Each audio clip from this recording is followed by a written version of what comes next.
I'd like to welcome you here in the theater, and for those who are attending online, to a Speak Sooner community education program. I'm Bernard Bandman, and I'm Executive Director of the Center for Communication in Medicine. I'd just like to ask folks in the theater if they can silence their phones, please. And for those online, to really get the best video quality, to enter full screen. The topic this evening is comfort or conflict in end-of-life care. A discussion about what's missing with an advanced directive. We're going to begin the evening with a screening of Prognosis, Notes on Living, a film in which Academy Award-winning documentary filmmaker Deborah Chasnoff turns the camera on herself, our family, and healthcare providers as she faces the challenges of advanced breast cancer. The viewers here and online, just be aware, be advised that the content contains emotionally raw material. After the film, we'll have a brief break, and then we'll have our panel discussion. So let's watch the film.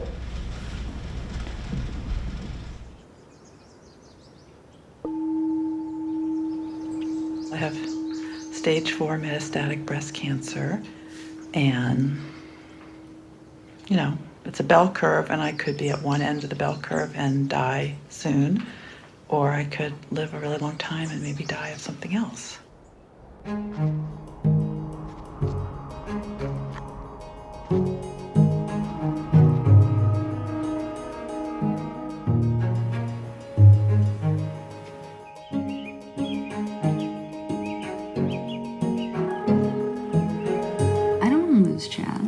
So I'm going to do everything in my power to keep Chaz in this earth. I'm not going to give up. Okay. Yeah, I'm fine. You're fine? Is that okay? I'm okay. Not only am I a patient dealing with this very serious thing, I'm still a social justice filmmaker. I want to demystify this experience.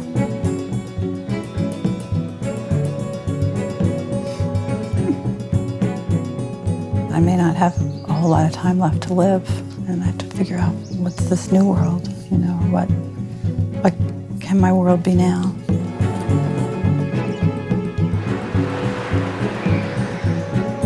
You are a different person now, What's that like? What's going on inside? I want to be as awake as possible. Maybe it will help other people be the same. Where are we going now?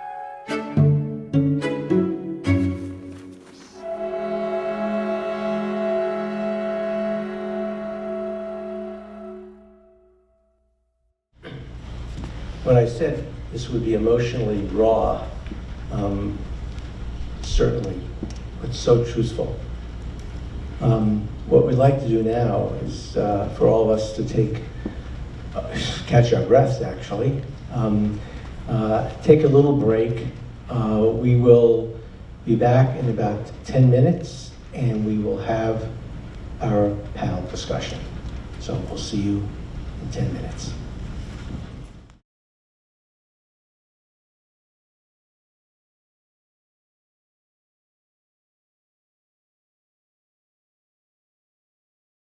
Well, welcome back. We're about to start the panel discussion. And first thing I'd like to do is to introduce you to the panel. To my left here is Dr. Michael Welther. Dr. Welther received his MD from University of Wisconsin and completed a residency in family medicine at the University of Arizona. He has been a primary care physician in Arlington, Vermont for over 35 years. To Dr. Welther's left is Jenna Peeler. Jenna had lived a very active lifestyle until 2014 when she contracted myalgic encephalomyelitis. That was a tough one, I think. It's a chronic disease that affects multiple body systems and causes severe fatigue. Since that time, she has often been bedridden. Jenna has had to learn to be her own best advocate in navigating the healthcare system. To the left, to your right, of Jenna is Nancy Iserman. She received her MSW from the University of Connecticut, and she has 25 years experience working as a medical social worker and is currently employed at Southwestern Vermont Medical Center. And to Nancy's left is John Whalen, who received his Juris Doctorate from Vermont Law School and has practiced in Arlington and Manchester, Vermont for 25 years. His focus is on estate planning, trust and estate administration, and real estate matters. So, now what I'd like to do, and in many ways for you two to think of this as well, I'm going to ask the panel, what spoke to you in this documentary? I'll start with Dr. Welther. I think what I gleaned from this movie was that it's probably the most real movie experience I've seen of what someone goes through with a terminal disease and the process it goes through for the individual, for the significant others, all the way to the point of death. And I think it was extremely real and very honest.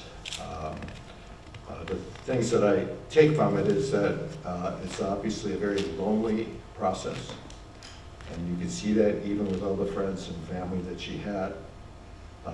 You also get the sense that she really didn't want to know her prognosis, but it was difficult to tell if she really understood what was coming and how to understand that process. And I think there was some difficulty communicating with her physicians about did she want to know what was coming and what was involved. So to me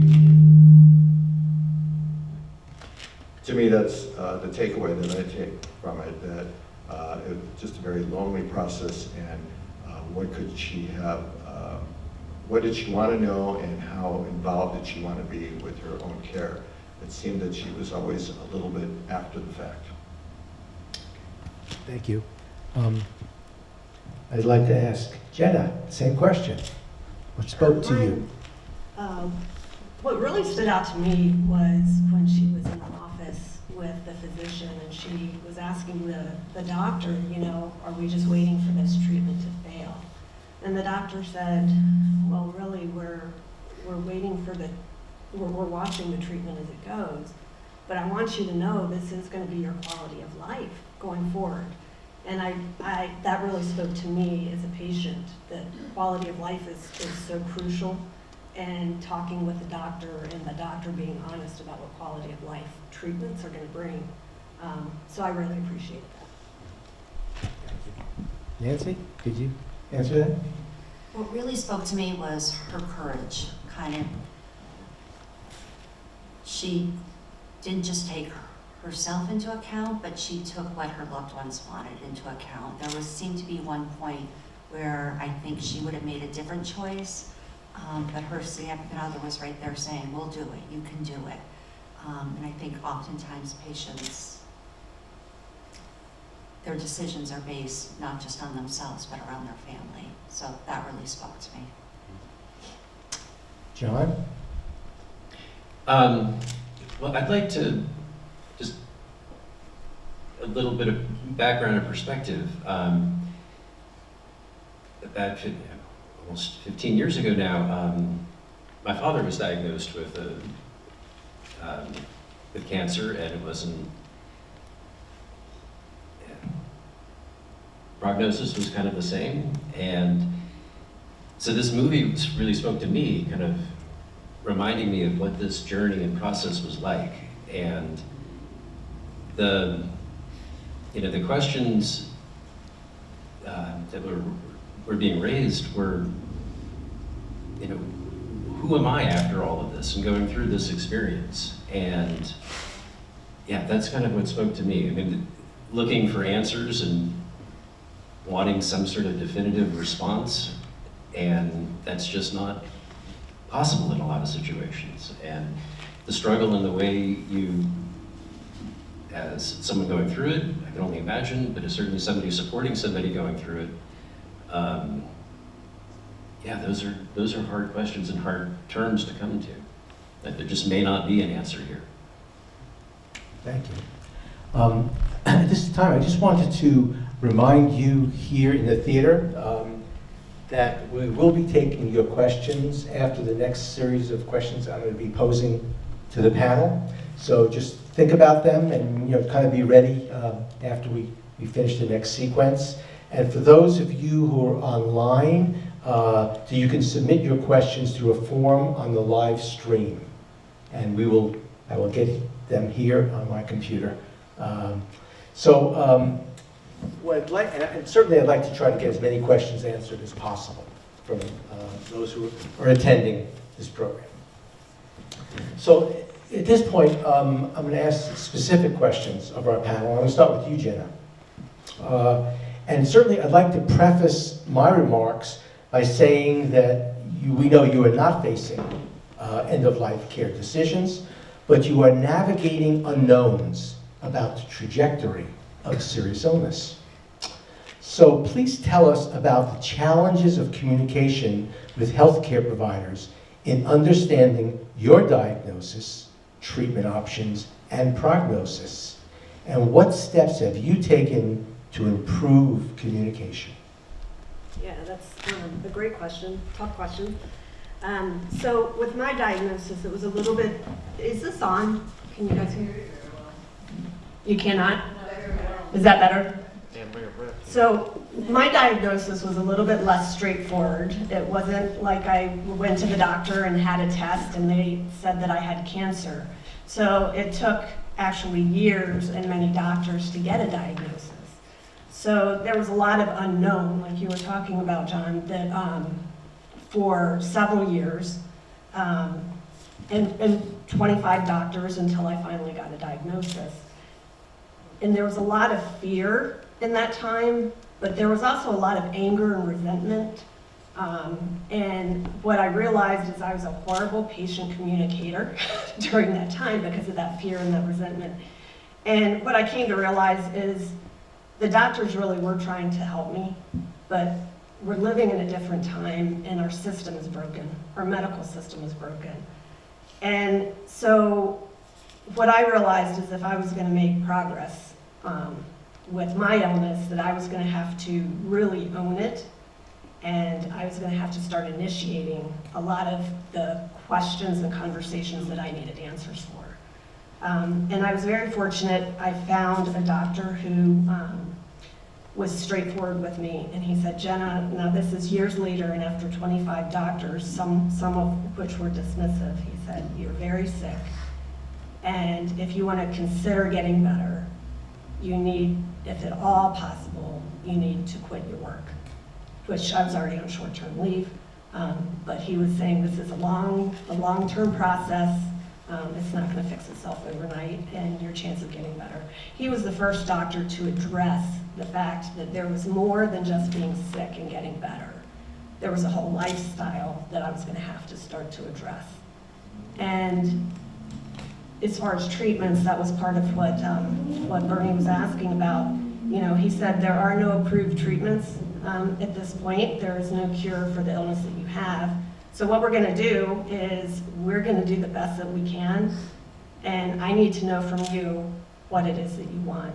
So he taught me how to be a good patient communicator, which was excellent because I had to move to Vermont and find all new doctors about 3 years ago. And coming into Vermont, we kind of know that there's a bit of a doctor shortage, so we all are challenged by that to begin with. But I was prepared to go into my doctor saying, hey, I know that this is not much is known about this disease. But what I need from you is a partner and someone who can help me navigate what to do next. And she was very, very straightforward with me and said, I have one other patient with your diagnosis, so we're gonna do this together. But what I realized is when I realized that it was a system that was broken and it wasn't the doctor that was being the problem, then I could take control of my own health. So now I go to appointments very prepared. I have questions to ask ahead of time. I have questions for my family to ask ahead of time. And oftentimes I just take someone with me to the appointment because cognitively I don't always remember things. And I take a lot of notes. So I've made progress with my illness, but it didn't happen until I took responsibility for it. Thank you. And I think, again, it was very purposeful on our part to have Jenna, who's dealing with a chronic illness, on this panel. Because as you can hear, the process that she's going through is really very similar to someone who's dealing with a terminal illness. It's about taking responsibility, asking the questions, letting the doctor know that you really are interested in hearing some answers, if there are answers. And I have a question now for, actually for John.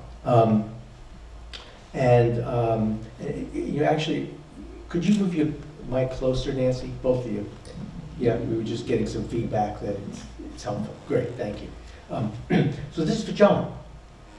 As an attorney working in estate planning, you encourage clients to complete an advance directive and name an agent in order to fulfill their preferences for medical care, especially if incapacitated. So I want to ask you to describe what typically occurs at a meeting to discuss advance directives when someone is healthy. Well, in most instances, that's the situation. People are coming in to do kind of plan for contingencies and plan for unknown situations. And what I generally try to focus on in discussing particularly advanced directives, is that we don't necessarily know what circumstances you're going to, you might be faced with, and kind of the importance of, choosing an appropriate advocate, an agent, who would be able to stand in your stead if you're not able to communicate with your physician. And emphasizing, really, because we don't know, no one has a crystal ball, that it's really important to have discussions with your agent to make sure that they understand what your wishes are. Which is a very good exercise, theoretically, right? Very much so, When yeah. someone is healthy. And I want to have a follow-up to that, and that is, what have you witnessed when your clients revisit their advance directives when they become seriously ill? Well, and that's really fairly interesting. I have never had a client come to me and say, I'm experiencing a severe illness, and now I really want to make sure we've tailored the advance directive to my wishes under these circumstances. Usually what we're planning for is, an unknown, a contingency. What would happen if suddenly you were found in this situation? Who would you want to be your advocate and your voice and make sure that your wishes are followed and known? It's very, I have not experienced somebody coming back and saying, I have a terminal illness and now I want to make sure that everything is laid out in my advance directive the way I'd like to see it. Which I think we all will find really fascinating, that you've never had that experience, that someone will come back when their circumstances change to really talk through with you from a legal standpoint, right? Certainly from, if the more other elements of estate planning can come up. But usually, even at that point, they're just comforted in knowing that they have somebody who will be able to step in and make those decisions for them. It's really has not been a lot about providing a lot of direction to the agent to do so. So it's the way it was originally in many instances. That's what you're really saying. It doesn't change. It doesn't. Not in my experience. It was an interesting question for that very reason.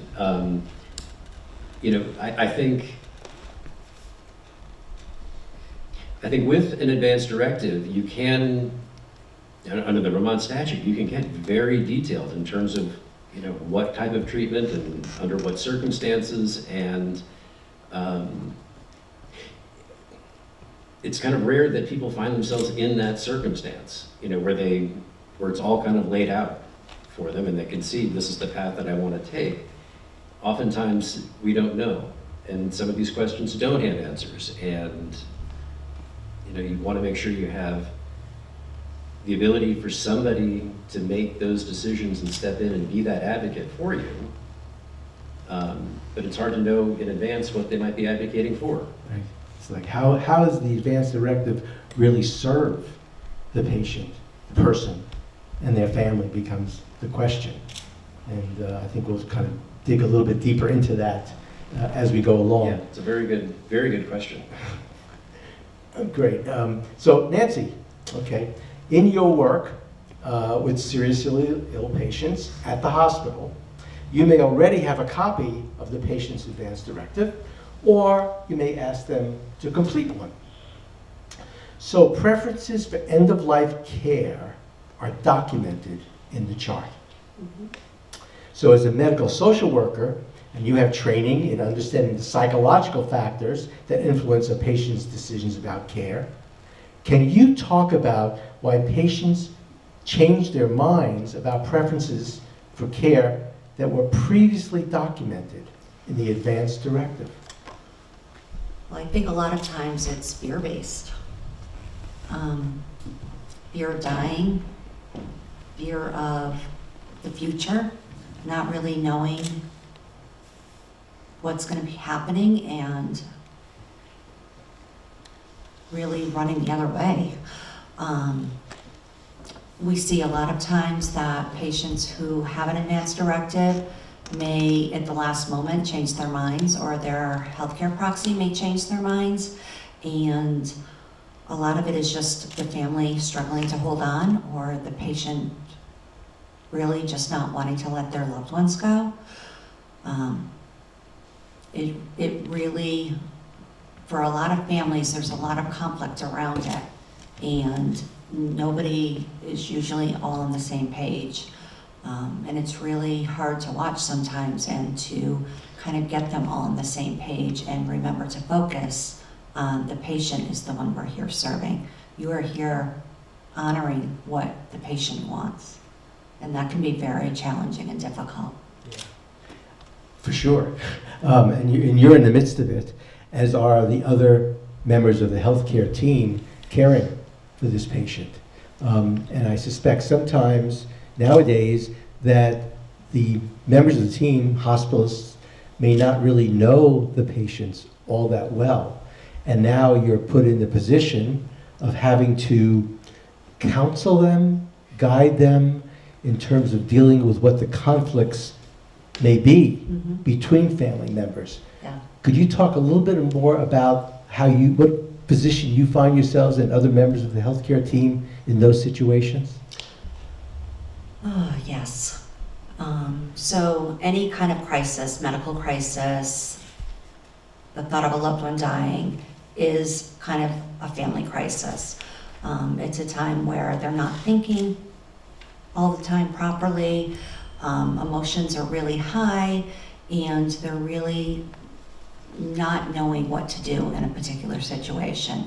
And if there's already conflict or difficulties in a family, it intensifies during those particular times. And It really just is about kind of getting them all together and really just listening to what everybody has to say, kind of starting where they're at, and really allowing them, some of them just to vent and to get some of that out there on the table, and to be able to put some of that aside so then you can refocus on what the real issue is. It's complicated, It for is. sure, you know, and it's like really trying to draw out from each member of the family, you know, what their motivation is, which could be very interesting, actually. Why their perspective is to do one thing and the patient may want to do another, and maybe siblings or children and so forth. So you're really, I'm sure, find yourself in that mix of maybe refereeing or It feels like that sometimes. Yeah, I mean, it is. It's complicated. What I'd like to do now, I'm asking online for people to submit questions, and we have some, but I'd like to just ask you who are here in the theater, if you have any questions, just to raise your hand, and we will get you a mic. I don't know where Maggie went, but, oh, there she is.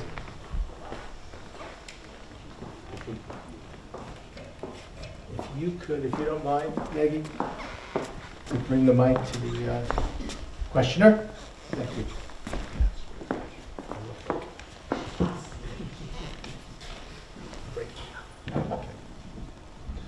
Hi, I'm Michael. I usually don't need a microphone, but I'll do it this time. How long have advanced directives been around? 10, 15, 20 years? That's not the question. I just want to double check that, because I'm going back about 20 years when I first heard of it. They were common when I started practicing 25 years ago. Okay. So I know that Vermont used to have two different statutes, a durable power of attorney for healthcare statute and a living will, and that has been kind of combined into a comprehensive advanced healthcare directive statute. But I believe Vermont's had something on the books since probably the mid-'80s. Thank you, John. Question, really, it strikes me, if something that's been around for 25 years, let's say that, just for the hell of it, if you will, 20 years ago I put an advanced directive together. Shouldn't I be looking at it now, at my more stately, older age? Because in the meantime, no doubt, many medical advances have been made that might have, in fact, sort of nullified the need for a certain type of advanced directive or a certain decision in an advanced directive.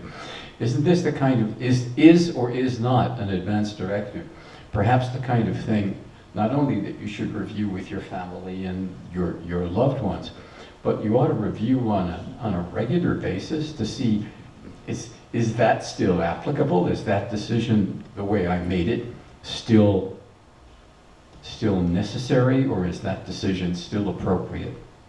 That's my question. Okay, and in case it wasn't heard, I'm assuming because you have the mic, the question has been heard by the folks who are online.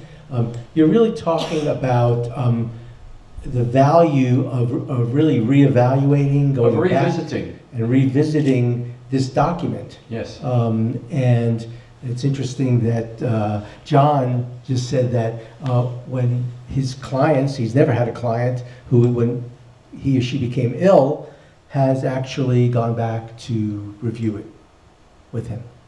So this is your question, and I'll just ask the panel if they have any thoughts about that. I believe that would be a wonderful thing to do, but I would agree that it doesn't happen.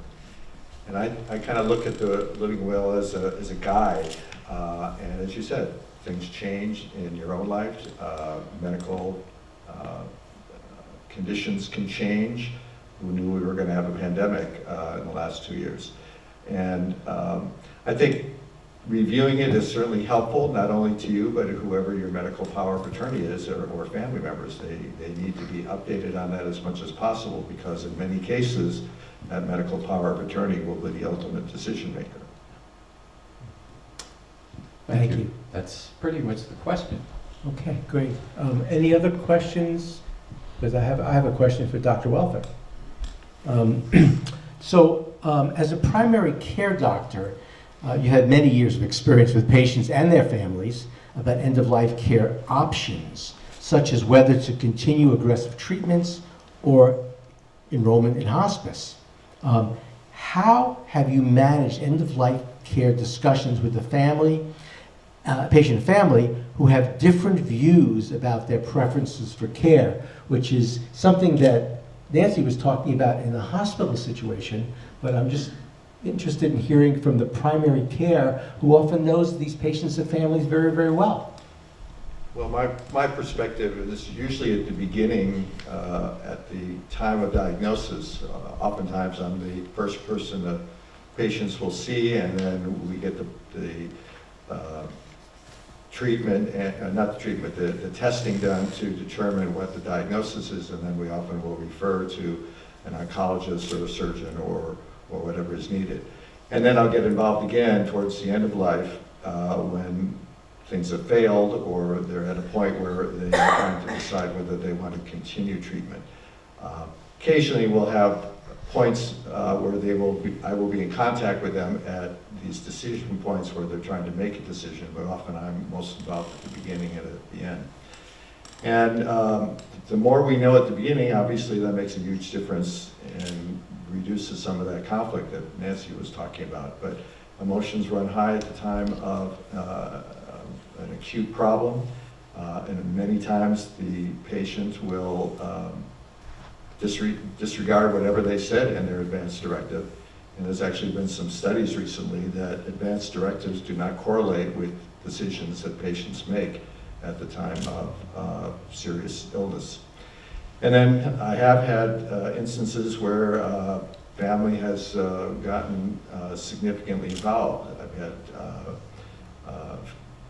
children of parents who have a serious illness who do not want to tell the patient their diagnosis or their prognosis. They want to keep that from the patient. I've seen siblings where you have siblings where one is gung-ho for let's do everything and keep mom or dad alive for as long as possible, and others say let's let them make the decision. And those conflicts become very difficult to handle, particularly at those crucial times. As I said before, I think the medical power of attorney is the most important thing that needs to be determined. The person who is making a living will picks the person that they trust to make decisions for them if and when they cannot. And that person then has the legal ability to decide for them when the patient is not able to make those decisions. And when these conflicts occur, then that person does have the ability to decide to do or not to do certain procedures and or extensions of life.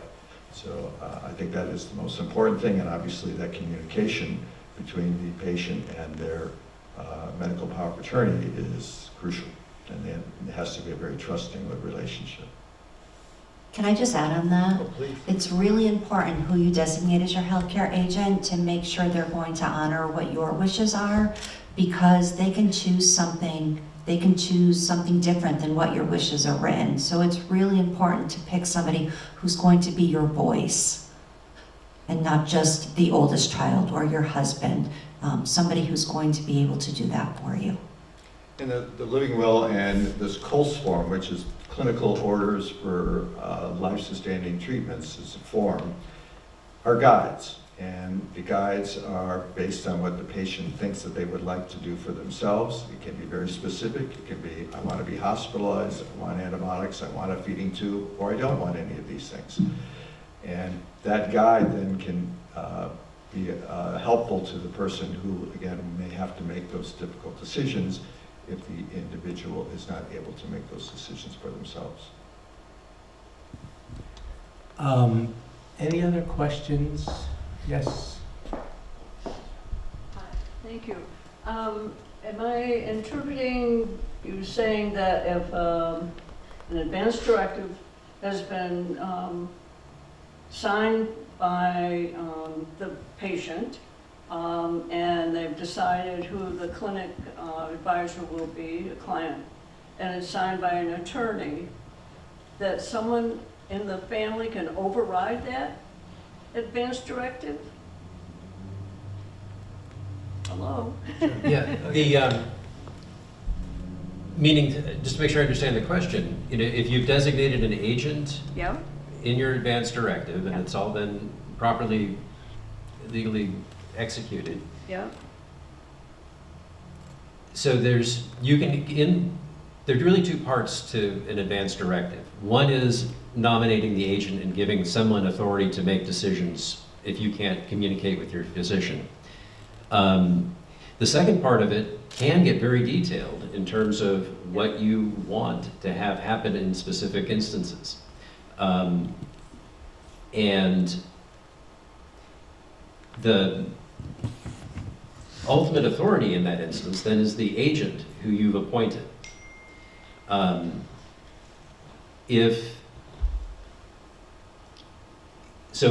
Anybody else, another family member or somebody else coming in saying, you need to do this, their opinion could be heard, but the agent is the one who makes the final decision.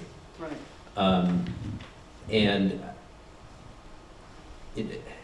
My understanding is that what you've put in your advance directive provides the guidelines, and this is what should happen. Circumstances can change, and you could say, I don't want to be resuscitated at all, for example, or I don't want any medical intervention, if I'm in a terminal state. But the actual circumstances that may be present may conflict with your other wishes. Right. So for example, you could say, I don't want any extraordinary measures taken. As we've learned in the past, you might think of a ventilator or an intubation or something like that. But as we've just kind of learned with the pandemic, that may be your best chance for pulling through. So the agent can, I believe, under the right circumstances, say, okay, well, the advance directive says I must do A, B, or C, but I'm going to choose D because that's really in the best interest in what I believe my principal, the person who appointed me, would want under these circumstances. So there is, some of it's written very firmly and some of it's a bit flexible. Again, it depends how the directive is actually worded and written. Right. But, yeah, so if the client has a client agent that the patient has signed this advance directive, dated it, attorney has signed it, doctor has signed it, so that client agent, since it signed that advance directive as it was made out at that time or whenever, can't change that, can they? That would be It's not black and white, unfortunately. And COVID is a good example. A lot of people got sick enough that the decision was made to go on a ventilator. If an advance directive said, I never want to be put on a ventilator, but they weren't able to make that decision, the power of attorney could say, let's try it for 3 or 4 days and see if they are better. So he could override that specific thing in the advance directives, but he also knows what the person had in mind as far as I don't want to be on a breathing machine for the rest of my life. So they will say, we'll try it for 3 or 4 days to see if the condition changes, and then we'll stop. And we do a lot of that also with people who've had strokes and brain bleeds and things like that. We try things for a few days.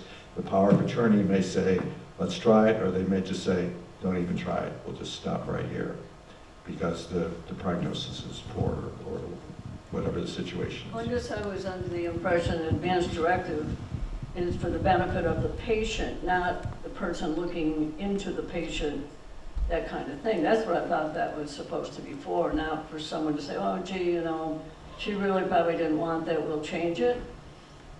That's why you need a trustworthy medical power of attorney. Okay, thank you. Yes, Constance. This is really just a question for all of us. I wonder how many of us have actually sat down and discussed with our healthcare power of attorney person our real feelings, or did we just check the box off when our attorney said, oh, have you done this? Okay, who are you going to name? Oh, I'll name my daughter or my son or something. Have we actually sat down and discussed with them how we feel, or we expect them through osmosis to know?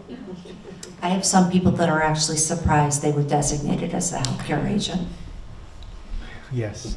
No, again, it's back to communication. So we're going to dig a little bit deeper into that in a moment. But let me just take an online question, then we can go back to the people here in the theater. Here's a question. As a physician, I know the limitations of medicine. As many studies show, aggressive treatment after a diagnosis of a terminal illness or progression after initial remission doesn't extend life and creates harm. Given the mistrust many Americans have of the healthcare system, some due to systemic racism and others with misinformation, how do physicians accurately inform and help guide those patients and families with appropriate medical options? For example, do nothing, palliative care, hospice, etc. I'll ask Dr. Welther this one. I think the key is a physician-patient relationship.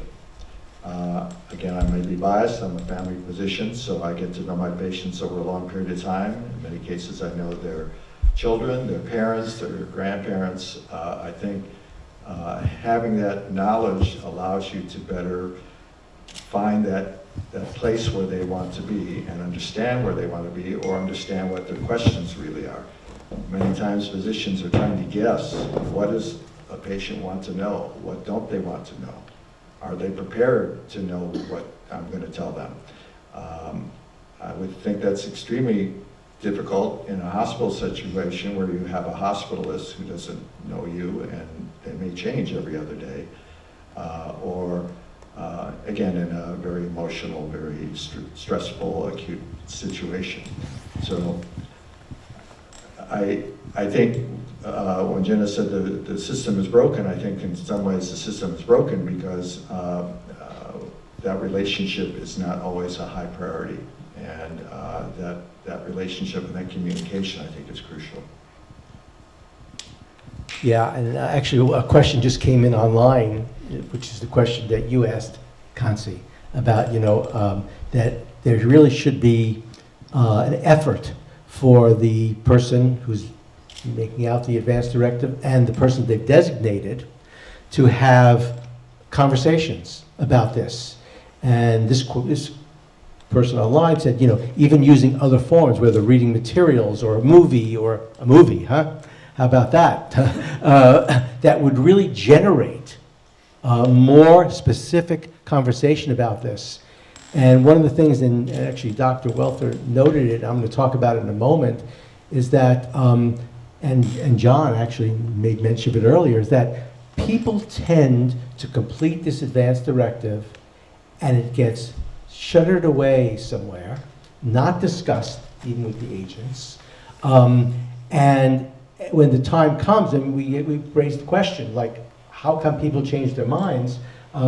Because conversations about what the preferences are often are not discussed from the time the advance directive was signed to the time when someone is at that point where they're really having to face end-of-life care decisions. And therein lies a major problem. You've all touched upon it. Everyone on this panel has, and the questions that have come in here in the theater, as well as online. It seems to me that what we're really talking about is the importance of having ongoing conversations. And who initiates that? Okay, I would think the person whose life we're talking about would have an investment in that. I think that the loved ones would have an investment in that as well. So I'm just also, again, how time really moves so quickly here in these programs. I just wanted to actually make a little bit of time now to kind of take what all of you have discussed pointed out, and kind of bring it together so you really have some perspective on really not only what are we talking about in terms of the problem, but what are we talking about in terms of solutions? How do we address this? And again, it's been touched upon by the panel and your questions as well. So what I'd like to do is turn now to summarize what we've been talking about. And as you can see, there's a quote up here, and everyone's seeing it online as well. And this is really critical, and it's just what I said, that despite the intrinsic logic of advanced care planning, advanced directives, the evidence suggests it does not have the desired effect. Many clinicians may be disappointed that promoting conversations with patients well in advance of needed medical decisions has not proved subsequent care as hoped. And these are there are some recent studies that really support this, and that's why a lot of folks in the medical community who had assumed that if you spend time with your patients, you go over these advanced directives, they go over them with the family, the agents, that somehow it would carry to that point when end-of-life care decisions need to be made. And what the study found was a vast majority of patients, when they reached that point of end-of-life decision-making, changed their minds. A majority changed their minds from what they initially said, which was they wanted comfort care, and when it came to time, they chose aggressive treatments, which, by the way, did not prolong their lives, probably causing greater pain, suffering, and regrets for them and their families. So we have here this conversation about advanced directives, and the question is, what's missing with advanced directives? And again, I really thank all of you because you touched on it already. That is that there needs to be, the advanced directive needs to be a living document that is revisited, just like the question from Michael. And with your loved ones and with healthcare providers, and especially if someone's seriously ill, and that the attorneys need to be advised of these changes.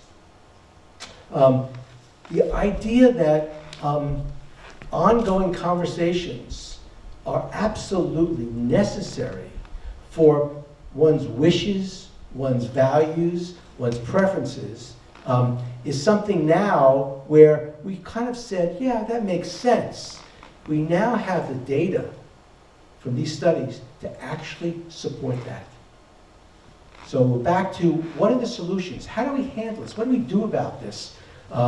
This becoming a process rather than a static completion of a document.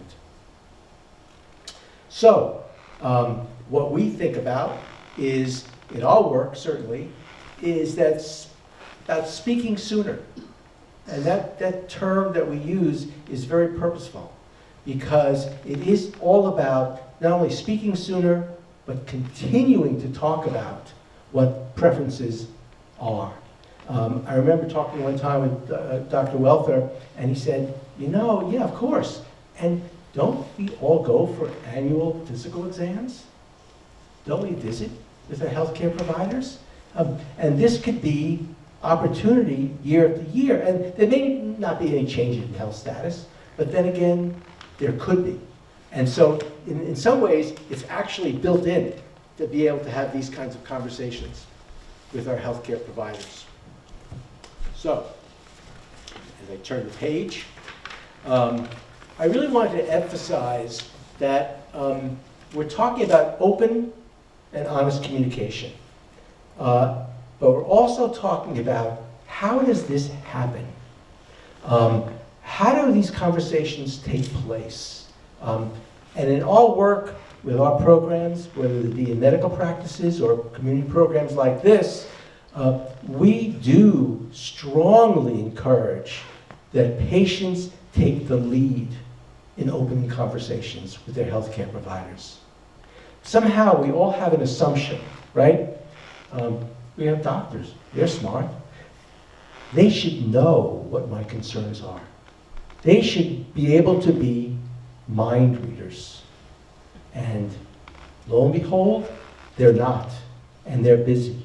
And so if we don't take the time to really ask the questions, express our concerns, then if you're fortunate to have a physician who will ask some of these questions about your preferences, if something happens, if something changes with your health status, well, then it may not come up and probably doesn't come up in conversation. So, what I really wanted to talk about in kind of bringing that together is that these conversations about preferences, end-of-life care, are hard. They're very hard. And in fact, none of us probably really want to talk about this. And what we've also observed and read in the medical literature is that there can be what's called a collusion of silence. No one really wants to talk about it. However, the consequences can really be devastating. So, who has the most at stake? Patients and their families. And yes, they need to be prepared to open these conversations. I can tell you, and you've all received a copy of the guide, which is Speak Sooner, A Patient's Guide to Difficult Conversations. And the folks who are in their homes or at their offices online, they can access this guide at our website, speaksooner.org. And there are also videos of patients talking about these issues. The point I'm really making is it's really critical that we are prepared to open these conversations. That's the process. And there need to be ongoing conversations, not just one time, complete this, and then it's that end-of-life care conversation, which Nancy talked about in the hospital, where there may be very differing views. Dr. Welther talked about it in terms of in his office with families. These can be really excruciatingly painful conversations because there's been no real preparation. You know, it's like almost like, in a sense, having these conversations, you begin to get familiar with really understanding what your health status is and really being involved in the decision-making process. Again, we're not accustomed to that. This is really a shift in paradigm because we really often look to our healthcare providers to tell us what to do and when to do it. So, it's something that we feel actually very strongly about, and for the last 20 years, we've been employing this approach of patients taking the lead. I think by hearing what the panel had to say, and Jenna in particular, that she had to learn that it's going to be up to her. And what the result of that is, you really get more information, you figure out things about what the options are, and then you can make the decisions. And it's really no different when we're going through a serious illness, and there are many points where there has to be transitions in care. Things change. And those kinds of conversations are critical because it opens up all kinds of possibilities about what are the next steps? What do we do? And so if you want to be ready, you want to be prepared, it's going to be a matter of really opening these conversations much sooner, that whether we or our healthcare providers feel comfortable with. So this is really the message that we wanted to convey at this point in terms of bringing it together, because it's so frustrating, it's so overwhelming to really consider at the time your decisions, your options, I should say, in terms of end-of-life care. And so if you have the experience, if you build, as Dr. Welther said, the relationship, the partnership with your healthcare team, you are really much better prepared to make decisions when that time comes. So that's something I want to convey. Yes?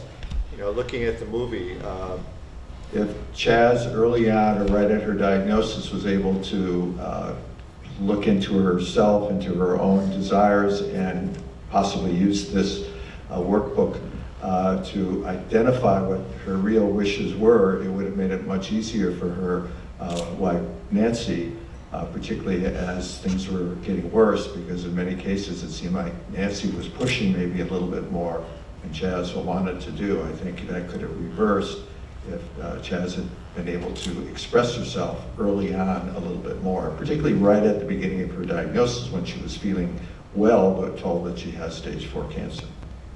Yeah, and again, really emphasizing that, and here's the title of our program, right? Comfort or conflict in end-of-life care. And, you know, it's never easy. You know, it's never easy. None of us want to leave this earth. But then again, none of us want to suffer or have a loved one suffer. So, as the example in the film, you know, if they had some way, some guide that could have been very helpful to them in terms of thinking through the decision-making throughout the course of her illness. I mean, her dying process and having all these people around her was really wonderful. It was very loving and very gentle. But the road from when she was diagnosed to that point was pretty rocky. And there could have been ways in which these issues could have been addressed more thoroughly along the trajectory of her illness. I know we're getting close. I just want, is there any last questions? Michael, do you want to? Just a couple of things. Number one, maybe Dr. Welther can speak about this. How do you get the doctor's time to focus on this when you want to initiate those conversations? That's number one. And number two, it's almost 15 minutes ago, as you were speaking on the panel, you used the terms power of attorney, advance directive, and what was the third? Living will. Pardon? He mentioned living will as well. Yes, the living will, as though they are interchangeable. I just wanted to see if there is interchangeability. I think there are 3 parts of the same thing. Okay. They're just components of the same thing. Okay. And as I said, I think the most important is the person who you trust to be the decision maker at the end. But they're all part of the same thing. And ideally is the whole thing is spilled out at that time when you are talking with your doctor. As far as the time factor, I don't have a good answer for that. There's a lot of pressure to see patients and keep things moving along. We do have a yearly physical, but particularly with people who have a lot of problems and a lot of medications, it takes up a lot of time. And there are increasing things that are being demanded, including memory testing, get up and go, vision. All these things are being more asked of us to do at physicals, which are great and very important, but again, take time that reduces some of these other issues. Thank you. Thank you very much. But I will say again, and Dr. Welther knows all too well, anyone who's been to their primary care doctor will know as well, there are these time pressures. But again, if you don't take the lead and open up with these questions and concerns, it's not likely to happen. And that is the message throughout the whole trajectory of illness.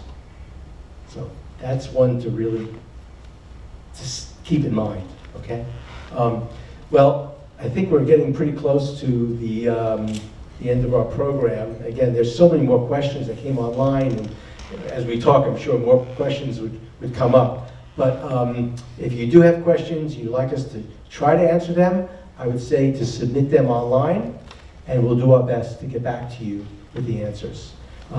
As with most of these programs, there's a lot of things we want to say in terms of thanking folks, because we can't do these programs without a lot of support. So first, I really like to thank our panel. I thought they really offered a lot of insight into the complexities of advanced directives, but really what happens at the end of life if you don't take the time to have these kinds of conversations sooner.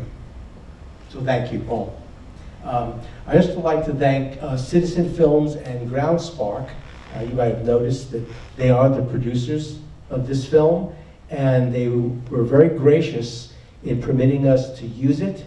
It is actually an exclusive screening of this film here. The only other place you could see it is at film festivals throughout the country. So I spoke with them, Zoomed them, and we had a Zoom meeting, and it was really wonderful because they really were so greatly supportive of the work that we're doing and wanted to contribute the film to this event.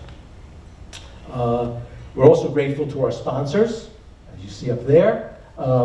It really, these are the folks who help financially support these programs that we present to you.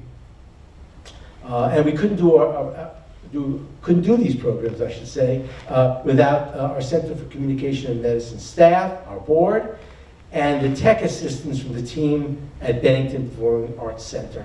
Of course, we hope this program is helpful. At least it's a starting place to think about what really you need to do or your loved ones need to do to begin these kinds of conversations much sooner. For more information about our programs, and you can actually access, as I said earlier, the online version of the guide, and you can view a recording of this event at speaksooner.org. It'll probably take us a couple of weeks to get it edited, but we will have it up there. So if anyone you know missed the program or unable to attend, they'll be able to see it.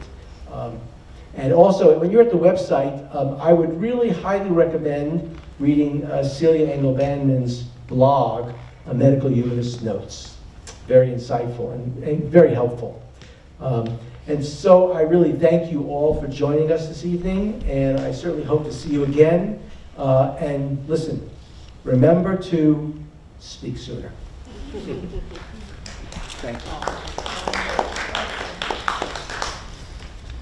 Thank you all.